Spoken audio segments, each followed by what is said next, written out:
En seulement quelques jours, ce sont 2 chauffeurs de bus qui ont une nouvelle fois été agressés. Ce fut le cas à Vaux-en-Velin, près de Lyon, ou encore à Limoges, pour une simple demande de validation de billets. Agression physique, verbale, pression.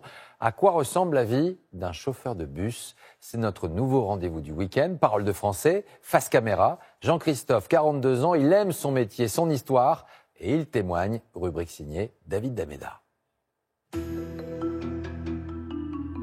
Je m'appelle Jean-Christophe Colombo, j'ai 46 ans, je suis conducteur-receveur sur le réseau de transport en commun de Bordeaux depuis 21 ans. On en prend soin de son bus? C'est notre bébé.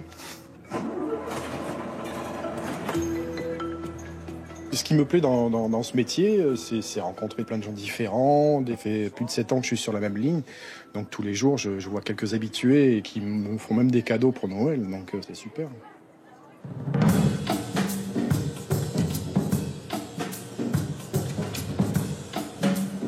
Des gens qui vous parlent de tout et de rien ou des choses qui n'ont rien à voir avec le métier, donc il faut être à l'écoute. C'est comme un peu le docteur, hein. Le docteur, on lui raconte aussi ses mésaventures. Il y a des journées où les gens on voit bien qu'ils sont fatigués, ils sont stressés. Je suis classé sur une ligne où qui charge beaucoup, qui fait du centre-ville. Bonsoir. Bonsoir. En 21 ans, j'ai été agressé quelques fois.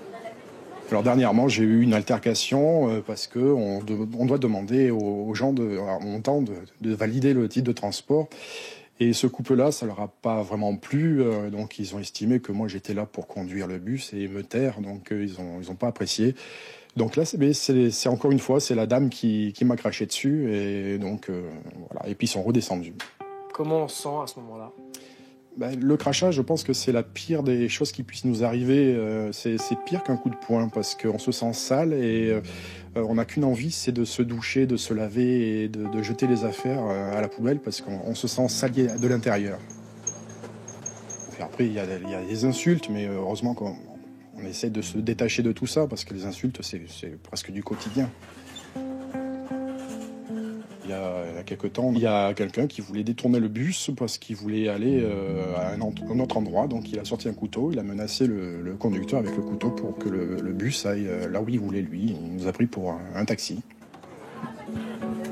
À une époque, tout le monde montait par la porte de devant, donc le conducteur, il existait, il était là, il donnait des renseignements, il existait.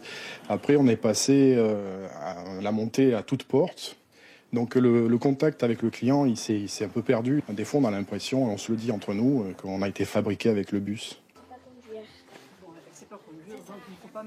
Vous savez ce qu'il conduisait, là, Raphaël? Est-ce que tu sais ce que c'est? Devinez. Un bus? Ouais, un mégabus. Je suis né dans ce métier puisque mon père faisait déjà ce métier-là. Il a fait toute sa carrière dans ce métier-là.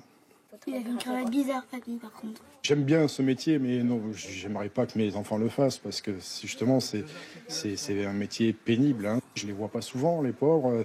Ils sont jeunes, ils ont 9 et 11 ans et je les vois en décalé parce que là, aujourd'hui, je vais débaucher à 2h30 du matin. Ils seront au lit, ils m'auront pas vu. C'est vraiment compliqué pour les épouses aussi, pour les époux dans ce métier-là. On est nombreux à être divorcés. À demain. Et vous êtes sages. Et vous ne couchez pas trop tard. D'accord ?